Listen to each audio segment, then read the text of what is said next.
Hello दोस्तों, स्वागत है आप सभी का मेरे YouTube channel Prabha online classes में। आज हम लोग देखने वाले हैं सिलेक्शन के लिए डिसाइड करने वाला सब्जेक्ट्स यानी कि मैथ्स के इम्पॉर्टेंट क्वेश्चंस और संभावित प्रश्न के बारे में। सिलेक्शन के लिए डिसाइड करने वाला सब्जेक्ट इसीलिए बन जाता है क्योंकि आपने देखा होगा, क्योंकि सारे लोग क्या करते हैं, सीजी तो पढ़ ही लेंगे, जीके भी पढ़ ही लेंगे, हिंदी भी पढ़ ही लेंगे, इंग्लिश भी पढ़ ही लेंगे, ठीक है। लेकिन मैथ्स एक ऐसा सब्जेक्ट है जिससे सारे लोग डर कर भागते हैं, ठीक है। और जिसने मैथ्स में अच्छा स्कोर कर लिया मतलब उसका सिलेक्शन पक्का है, ठीक है। तो आपको क्या करना है, मैथ्स का जितना क्वेश्चंस बता रही हूँ सारे टॉपिक को कवर करके बता रही हूँ, ठीक है। इंपॉर्टेंट क्वेश्चंस को बता रही हूँ, इसीलिए आपको वीडियो को लास्ट तक देखना है, फ्रेंड्स को भी शेयर करना है और वीडियो ज़्यादा से ज़्यादा लाइक करना है, ठीक है, जिससे मुझे मोटिवेशन मिल सके और मैं आपके लिए अच्छे अच्छे वीडियोस बना सकूं, ठीक है। तो चलिए बिना देरी के क्वेश्चंस स्टार्ट करते हैं। पहला प्रश्न देखो, 3/5 का 60% कितना होगा, आपको बताना है। फ्रेंड्स, यह मैथ्स की पहली वीडियो है, इसीलिए मैंने यहाँ पे मिक्स क्वेश्चंस लाए हैं, ठीक है। आप लोग मुझे कमेंट करके बताना कि आपको ऐसे ही मिक्स क्वेश्चन चाहिए सारे चैप्टर्स के या चैप्टर वाइज चाहिए, ठीक है। चैप्टर वाइज चाहिए बोलेंगे तो मैं कल से चैप्टर वाइज ला दूंगी। अभी हम लोग क्या किए हैं, सारे चैप्टर्स के कुछ कुछ क्वेश्चंस को उठाए हैं, ठीक है, जिससे मैं आपको समझा सकूं क्लियरली करके। आप लोग मुझे कमेंट बॉक्स में एक बार अपना रिव्यू दे देना कि आपको कैसे टाइप का पढ़ना है करके, ठीक है। तो पहला क्वेश्चन देखो, 3/5 का 60% कितना होगा। तो देखो यहाँ पे कैसे लिखते हैं, 3/5 को हमने जैसा क्वेश्चन में बोला है वैसे ही लिखते जाना, ठीक है। 3/5 है, यहाँ पे 3/5 लिख दिया। का मतलब होता है गुणा, ठीक है, का मतलब होता है गुणा। अब यहाँ पे 60 दिया है तो 60 का हमने 60 लिख दिया। परसेंट दिया है तो परसेंट को हमेशा नीचे में लिखते हैं 100 करके, समझ में आया। अगर आपको इतना लिखना आ गया तो परसेंट का ये वाला प्रश्न सॉल्व हो गया आपसे, ठीक है। कैसे कैसे लिखा मैंने आपको समझ में आया ना। जैसे जैसे आपको संख्या दी गई है, यहाँ पे 3/5 है तो 3/5 लिख दिया। का मतलब होता है गुणा, 60 का हमने 60 लिख दिया। परसेंट का मतलब होता है 1/100, ठीक है, क्लियर हो गया। अब इसको सॉल्व कर दो, ऊपर से एक जीरो कैंसिल, नीचे से भी एक जीरो कैंसिल। अब देखो और कुछ कट रहा है क्या, यहाँ से कट रहा है ये वाला 2 तिया 6 और 2 पंचे 10, ठीक है। और कुछ कट रहा है क्या, नहीं। तो क्या क्या बचा, 3/5 गुणित 3/5, इतना बचा। ऊपर का ऊपर गुणा करेंगे तो कितना आएगा, 3 तिया 9 और नीचे को नीचे से गुणा करेंगे तो 5 पंचे 25, ठीक है। कितना आ गया आंसर, 9/25 हमारा करेक्ट आंसर है। मतलब option number C will be the correct answer, ठीक है, समझ में आया। चलो अगले प्रश्न में चलते हैं। देखो अगला प्रश्न है, यदि 12 मजदूर एक दीवार को 10 दिन में बनाते हैं तो उसी दीवार को 20 मजदूर कितने दिन में बना लेंगे। तो आपको बताना है, 12 मजदूर एक दीवार को 10 दिन में बनाते हैं तो उसी दीवार को 20 मजदूर कितने दिन में बनाएंगे। तो इसका एक फॉर्मूला होता है M1D1 डिवाइडेड बाई W1 बराबर M2D2 डिवाइडेड बाई W2। अब ये क्या होता है मैं आपको बताती हूँ। M का मतलब होता है मैन, ठीक है, M का मतलब होता है मैन यानी कि आदमी, कितने लोग कार्य किए होता है M। D फॉर होता है कितने दिन कार्य किए, ठीक है, D फॉर होता है डे, कितने दिन कार्य किए। W का मतलब होता है वर्क, तो यहाँ पे M1D1 मतलब एक आदमी ने कितने कार्य किए, कितने दिन कार्य किए, डिवाइडेड बाई W1। अब देखो वैल्यू कैसे पुट करते हैं, यहाँ पे 12 मजदूर बोला है तो यहाँ पे M1 की जगह हम 12 पुट कर देते हैं, ठीक है। M1 कितने दिन कार्य किए, 10 दिन कार्य किए, तो हमने गुणित करके 10 लिख दिया। अभी अगर यहाँ पे बोलता कि 12 मजदूर एक दीवार को 10 दिन में बनाते हैं तो यहाँ पे एक दिया है, इसलिए हम लोग नीचे में क्या करेंगे, एक लिख देंगे, ठीक है। आपको समझाने के लिए एक लिख रही हूँ मैं। अगर यहाँ पे 2 बोल देता, 3 बोल देता, उसके हिसाब से हम W1 कर देते, ठीक है। कितने कार्य कर रहे हैं, एक दीवार बना रहे हैं, इसलिए हम लोग W1 लिख देंगे, ठीक है। M2 की जगह में क्या है, 20 है, ओके।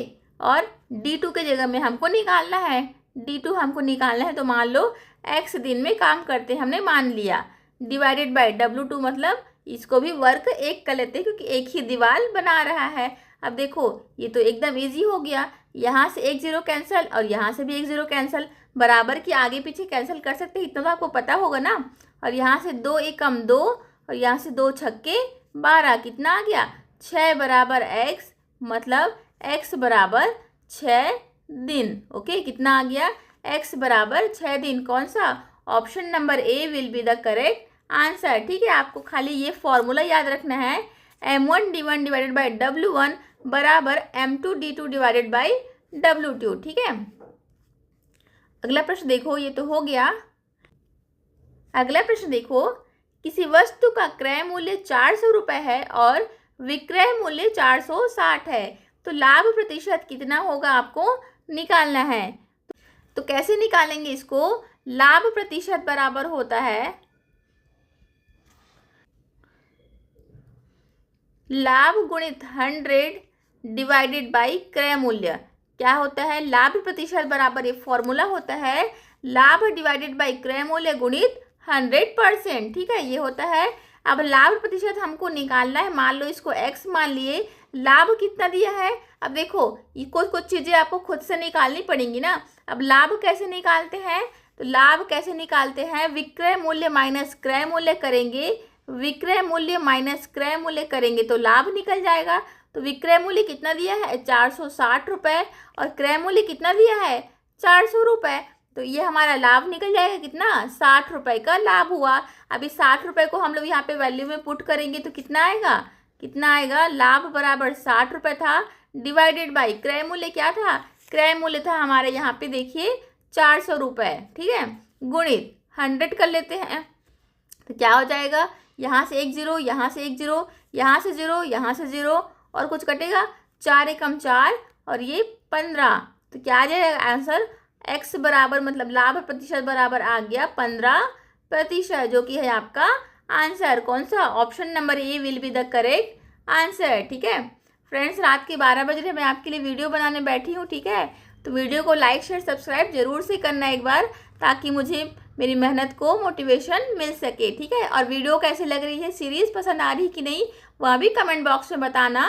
और आप एक काम करेंगे, जैसे कि मैंने आपको स्टार्टिंग में ही बोला, मैथ्स का आपको चैप्टर वाइज चाहिए या ऐसे ही मिक्स प्रश्न चाहिए, यह भी मुझे कमेंट बॉक्स पे एक बार कंफर्म कर देना। ठीक है, चलो, यदि एक वस्तु 720 में 10% हानि पर बेची गई तो उसका क्रय मूल्य क्या है। अब देखो हमने आपको बताया कि लाभ प्रतिशत बराबर क्या होता है? लाभ डिवाइडेड बाई क्रय मूल्य गुणित 100, ये होता है लाभ प्रतिशत का फॉर्मूला। हानि का फॉर्मूला क्या होता है? आपको बेसिक चीज आता है, मैं ये मान के चल रही हूँ। ठीक है, तो हानि परसेंट क्या होता है? हानि डिवाइडेड बाई क्रय मूल्य होता है। ठीक है, हानि डिवाइडेड बाई क्रय मूल्य इंटू 100, ये होता है हानि प्रतिशत का फॉर्मूला। अब देखो यहाँ पे हानि परसेंट दिया है तो हम लोग हानि वाला फॉर्मूला लगाएंगे। ठीक है, अब यहाँ पे देखो हानि प्रतिशत कितना दिया है? 10 दिया गया है तो 10 पुट कर देते हैं। अब देखो हानि कैसे निकालेंगे, जैसे कि लाभ बराबर क्या होता है? लाभ बराबर होता है जितने में बेचा गया माइनस जितने में खरीदा गया, मतलब विक्रय मूल्य माइनस क्रय मूल्य होता है। और हानि बराबर क्या होता है? हानि बराबर होता है जितने में खरीदा गया माइनस जितने में बेचा गया, मतलब क्रय मूल्य माइनस विक्रय मूल्य। तो हमको यहाँ पे हानि परसेंट निकालना है, तो हानि कितना है यहाँ पे? क्रय मूल्य हमको निकालना है माइनस विक्रय मूल्य कितना दिया है? 720 दिया गया है। ठीक है, तो यहाँ पे लिख लेते हैं हम लोग x माइनस 720 डिवाइडेड बाई, नीचे में आता है क्रय मूल्य मतलब x गुणित 100। ठीक है, इतना हो गया। अब देखो ट्रांसफर कर देते हैं इसको इधर ट्रांसफर करेंगे तो कितना आ जाएगा? 10 गुणित x से करेंगे तो 10x बराबर x माइनस 720 और यहाँ पे 100। ठीक है, एक जीरो से एक जीरो कैंसिल और कुछ बचा क्या? नहीं बचा। तो x बराबर क्या आ गया? यहाँ पे 10 गुणित x करेंगे तो 10x माइनस 7200। ठीक है, इतना समझ में आ रहा है ना आपको? और यहाँ पे क्या हो जाएगा? इसको इधर ट्रांसफर करेंगे तो x माइनस, लिख देती हूँ मैं यहाँ पे, तो x माइनस 10x बराबर माइनस का 7200। ठीक है, तो यहाँ से कितना हो जाएगा? x में माइनस 10x करेंगे तो माइनस 9x बराबर माइनस 7200। ठीक है, यहाँ से माइनस कैंसिल, यहाँ से माइनस कैंसिल, 9 एकम 9, 9 अट्ठे 72। तो क्या आ जाएगा, x बराबर आया 800। ठीक है, समझ में आया। आंसर क्या हो गया, ऑप्शन नंबर ए। मतलब कि ये है, उसने 800 रुपये में सामान खरीदा था और 720 रुपये में सामान को बेचा है, इसीलिए तो हानि हुआ ना। ज़्यादा में खरीदा है और कम में बेचा है, तभी तो हानि उठाया है। और कितने परसेंट की हानि हो गई, 10% की। आपको क्या करना है, हानि प्रतिशत और लाभ प्रतिशत के मामले में हमेशा ये फॉर्मूला याद रखना है। लाभ प्रतिशत बराबर होता है लाभ डिवाइडेड बाई क्रय मूल्य गुणित 100 और हानि प्रतिशत बराबर होता है हानि डिवाइडेड बाई क्रय मूल्य गुणित 100। ठीक है, नीचे में हमेशा क्रय मूल्य रहता है, ये भी आप ध्यान रखना। और लाभ बराबर क्या होता है, लाभ बराबर होता है विक्रय मूल्य माइनस क्रय मूल्य और हानि बराबर होता है क्रय मूल्य माइनस विक्रय मूल्य। ठीक है, ये क्रय मूल्य था। ठीक है, इतना अगर आप याद रखते हैं तो आपको क्वेश्चंस बन जाएंगे। ठीक है, तो चलो फ्रेंड्स आगे क्वेश्चंस देखते हैं।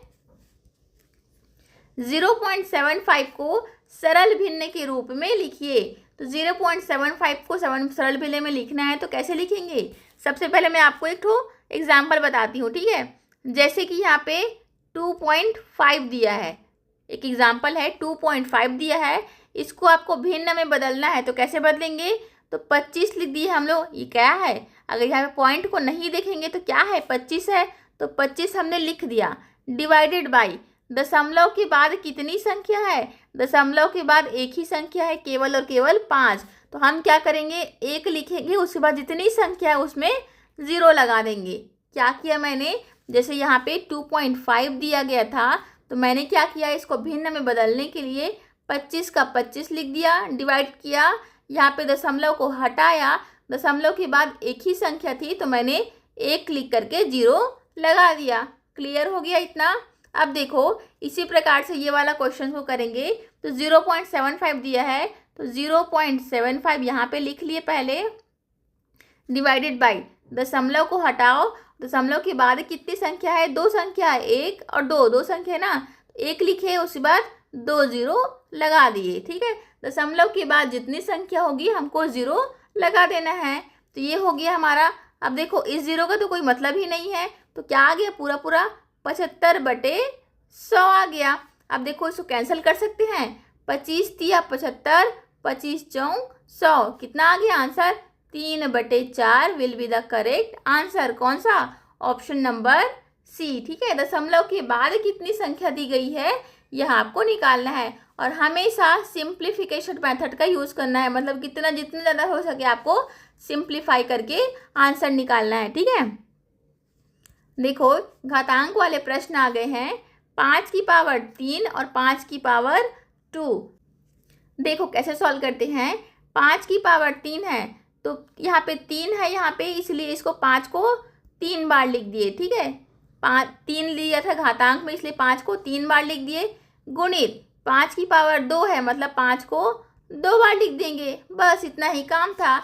तो 5 डायरेक्टली गुणा करके बताऊँ ना, 5 पंचे 25, 25 पंचे 125, 125 पंचे होता है 625 और 625 पंचे होता है 3125। ठीक है, गुणा करना आप लोग, क्या हो जाएगा correct answer, option number D. घातांक में जितना भी नंबर दिया हो उतने नंबर को उतने बार लिख देना है, बस इतना, इसका इतना ही काम रहता है। ठीक है, और एक फॉर्मूला वाले क्वेश्चंस भी होता है, जैसे कि 1 मिनट, m का पावर n गुणित n का पावर n, तो इसको जोड़ना घटाना सारा चीज़ मैं अगले वीडियो में बताऊंगी आपको। फिलहाल के लिए मैंने बेसिक क्वेश्चंस ही लाए हैं। ठीक है, एक ट्रेन 60 किलोमीटर प्रति घंटा की गति से 30 मिनट चलती है तो वह कितनी दूरी तय करेगा, आपको बताना है।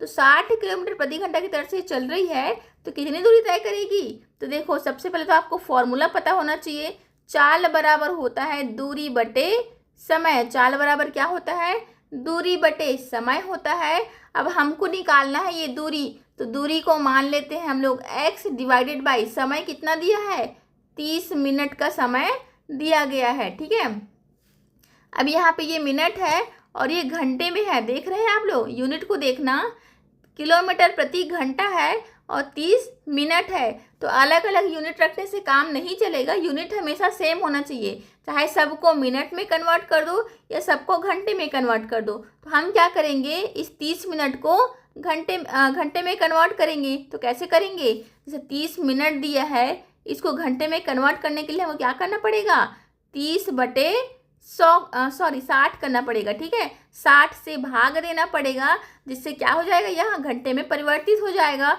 तो 30/60 करके यहाँ पे घंटा बन गया। ठीक है, अब ये घंटे में कन्वर्ट हो गया है। तो क्या हो गया, पूरा इसको जब ऊपर लेके जाएंगे तो क्या हो जाएगा, 60x / 30 बराबर कितना दिया गया था हमको, 60 किलोमीटर। ठीक है, ध्यान देना, ये 60 किलोमीटर प्रति घंटा चाल है। ठीक है, ये वाला मैंने पुट किया है। तो 60/30 बराबर 60 आ गया। अब यहाँ से ये 60 कैंसल, ये 60 कैंसल, x बराबर कितना आ गया, x/30 बराबर आ गया 1। अब इस 30 को यहाँ पे ट्रांसफर करेंगे तो कितना हो जाएगा, x बराबर आ जाएगा 30, और 30 क्या है, किलोमीटर में आंसर है। क्या आ जाएगा, option number C will be the correct answer. आपको क्या करना है, सिर्फ और सिर्फ आपको यूनिट को ध्यान देना है। सबसे पहले तो आपको ये बेसिक फॉर्मूला पता होना चाहिए, चाल बराबर दूरी बटे समय का फॉर्मूला पता होना चाहिए। और हमेशा भी याद रखेंगे, चाहे दूरी निकालना हो चाहे समय निकालना हो, हमेशा यूनिट को सेम रखना है। ठीक है, यहाँ पे मिनट दिया है, अगर सेकंड दिया रहता तो क्या करते, 30/60 करते, गुणित 60 करते। क्यों करते, क्योंकि 30 जो दिया है उसको 60 मतलब ये मिनट में कन्वर्ट करना है, फिर सेकंड में कन्वर्ट करना है, इस प्रकार से किया जाता है। ठीक है, तो यूनिट को हमेशा ध्यान से देखना है।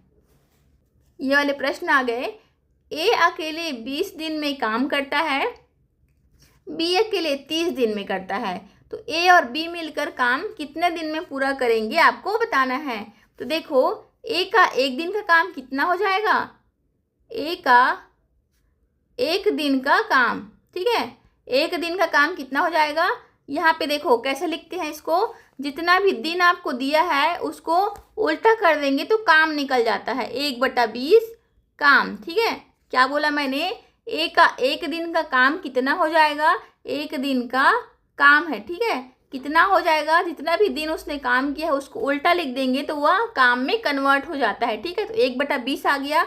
अब बी का देखो, बी का एक दिन का काम कितना है, यहाँ पे 30 दिन लिया गया है, उसी को उल्टा लिखेंगे तो 1/30 काम हो जाएगा। ठीक है, अब दोनों मिलकर कितना काम करेंगे पूछ रहा है, तो a प्लस बी दोनों मिलकर कितना काम करेंगे, दोनों को ऐड कर दो, यहाँ पे 1/20 और यहाँ पे 1/30 को। ये अब इसका सॉल्व कर देंगे, सॉल्व करना आता है ना, एलसीएम निकालना, एलसीएम में डायरेक्टली आपको बता रही हूँ। तो क्या हो जाएगा, 20 और 30 का एलसीएम निकालेंगे तो 60 हो जाएगा। अब इस 60 को 20 से हम लोग डिवाइड करेंगे तो कितना आएगा, ऊपर में करना पड़ेगा 3 से गुणा, ये हो जाएगा, यहाँ पे करना पड़ेगा 2 से गुणा, कितना हो जाएगा, 3 एकम 3 प्लस 2 एकम 2, मतलब 3 2 5/60। ठीक है, 5 एकम 5 और ये है 5 12। ठीक है, तो कितना काम करेंगे दोनों मिलके, 1/12। कितना काम करेंगे, 1/12। लेकिन 1/12 तो यहाँ पे आंसर नहीं है, हमको तो दिन में निकालना है ना। तो जैसे हमने यहाँ पे किया था, दिन को काम में बदलने के लिए डिवाइड कर दिया था, तो उसी प्रकार काम को दिन में बदलने के लिए क्या करेंगे, फिर से इसको उल्टा लिख देंगे। मतलब 1/12 काम किए हैं दोनों मिल करके, अब इसको उल्टा लिखेंगे तो कितना आ जाएगा, 12 दिन आ जाएगा। ठीक है, समझ में आया ना, जैसे दिन को काम में बदलने के लिए उल्टा लिखते हैं, वैसे काम को भी दिन में बदलने के लिए उल्टा लिख देते हैं। तो इसका आंसर कितना हो जाएगा, ऑप्शन नंबर बी 12 दिन। ठीक है, कितना हो जाएगा, ऑप्शन नंबर बी 12 दिन। समझ में आ रहा है ना आपको, फास्ट थोड़ी ना हो रहा है। ठीक है, मैं थोड़ा जल्दी जल्दी में बता रही हूँ क्योंकि थोड़ा सा टाइम की कमी है और आप लोगों को ज़्यादा से ज़्यादा क्वेश्चंस करवाने हैं। ठीक है, एक छात्र ने परीक्षा में 720 अंक प्राप्त किए, जो कुल अंकों का 60% है। तो परीक्षा के कुल अंक क्या होंगे, आपको बताना है। देखो, मान लो मैं यहाँ पे सारा चीज़ लिख रही हूँ, लेकिन आपको एग्जाम में नहीं लिखना है। ठीक है, ये सब लिख के टाइम पास नहीं करना है, आपको माइंड में कैलकुलेशन करना है। ठीक है, तो मान लो परीक्षा के कुल अंक कितने हैं, कुल अंक जो है मान लो x है। ठीक है, अब x में से किसने परसेंट प्राप्त किए बोल रहा है 60%।